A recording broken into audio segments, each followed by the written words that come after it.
And welcome folks. Today we are going to take a look at some beautiful antiques out of Boston. Some lovely, mostly coin silver items, some sterling. And a quick reminder, if you like antiques, if you like following up on these auctions that we're constantly doing, go ahead and make sure to hit the subscribe button, drop the like, let us know which of these items was your favorite so that we can keep that in mind for our future videos. But let's get right in. So I'm starting off with this silver Harry Truman presentation item because it's a nice reminder that we tend to think a lot about Boston silver as something that's very 18th, mid-19th century, and actually the tradition keeps going, and there's some very fine silver items that are made in Boston even up until the 1960s or 70s. Here we have this Art Deco cocktail shaker that seems like it has quite a provenance, and possibly check out the description to get to that in a second. We have the sterling mark on the bottom. This is going to date to the middle part of the early 20th century, and we actually don't have. Interesting. You would think that they might add a little bit of description, but not bad at all. A nice price accepted, around $2,000, probably $1,400-1,500 on that. And here we have a much more traditional item that's a little bit older. You get the sort of classic 19th century decoration here with all of the working and a lovely cow finial on top for the lid. This item really is a lot of silver, and they like to point out that there's no monogram or any additional customization that's done, and frankly it looks like it's in great shape. You can still see some of the evidence of the fine workmanship that was put into this, and really lovely looking piece, probably just ready to be cleaned. And I rather like this cow on top. It's a fun touch and a bit different from what I'm used to seeing, and marked as, oh, that is sweet. Yes, marked as coin silver would make this 900 silver at the time, and we'll get to the bottom, but yeah, very evocative of sort of 19th century themes, probably getting towards the middle to latter half of the 19th century. And we've got a coin silver mark, so we've got R.B. Stanwood out of Boston and pure coin silver. Very nice item, and a decent size too. And I'll take a look at the inside. Looks like this has been used a bit, which is exactly what you would expect for something so lovely. And there we have the finial fixed in. Nice to see the good condition on the metalworking there. Really a lovely piece, and I'm not too surprised we've got this great price of $1,200, circa the mid 1800s. 90% silver, hefty 1 pound, 9.6 ounces. So that is some great silver work. I'm not sure. I mean, it is repoussé. There is some repoussé work in there. So they're fair to say that. It's just not the extreme repoussé that one might be used to. And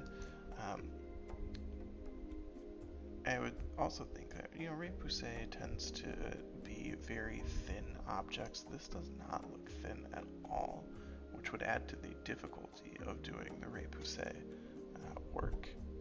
Very nice. Very nice. And here, a little bit more plain, we have a nice mid-19th century ball and pour, Jones ball and pour Boston 11-inch pitcher. I believe this is also marked.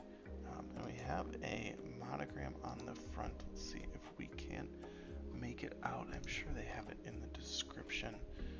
engraved Oliver Eldridge from his friend James Harris, January 1st, 1850. And James Harris was the president, and Oliver Eldridge was the director of the North Bank. That is pretty cool. Always nice to be able to put an item very much in its place. So that is a special bit. And here we have Oliver Eldridge from his friend James Harris. What a gift. And we get very classic figures here. Kind of got the late Regency influence in the shaping of the kettle pitcher. Kettle. Ugh. And one of the things I wanted to see here and show folks is this mark. Again, a lot of these items tend to look like silver plate or items that you've seen made out of silver plate, but it's always important to check the bottom.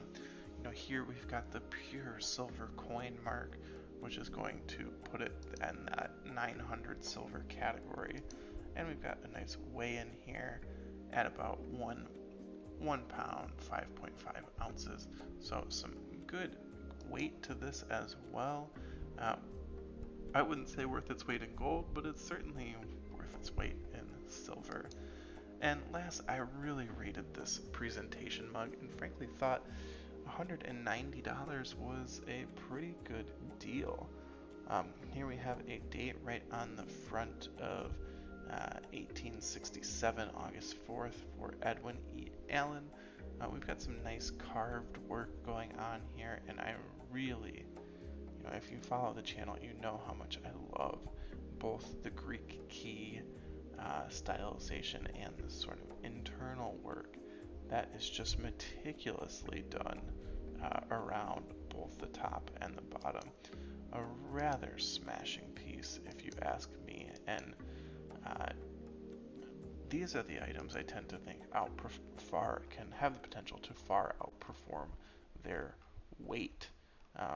See if we go ahead, most folks that do silver will weigh it, so 6 ounces, so we are outperforming the weight cost, but not by a ton. Let's go ahead and see. Oh, you love to see it. A seller after my own heart, starting the item at 99 cents, jumping all the way up to $50 for the first bid before settling up at $190.50. So a pretty good auction result there for a rather smashing item. And you'll notice, the Boston silver items tend to look a little more traditional.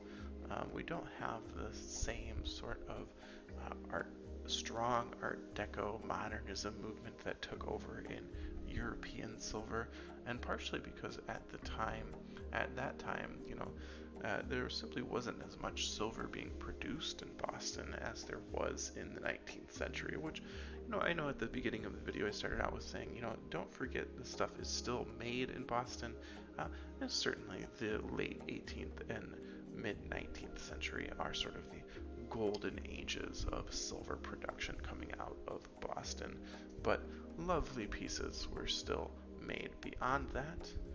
But the vast majority are probably going to come across with these 19th century stylizations, and really these mid 19th century stylizations, which a little bit might be falling out of fashion with folks, but I tend to think, what goes around comes around, and goth isn't too far off the horizon. It seems to be coming back ever so slowly, but I appreciate you sticking around, appreciate you checking out the video, and if you haven't already, go ahead, make sure to subscribe, and we hope you have a great day.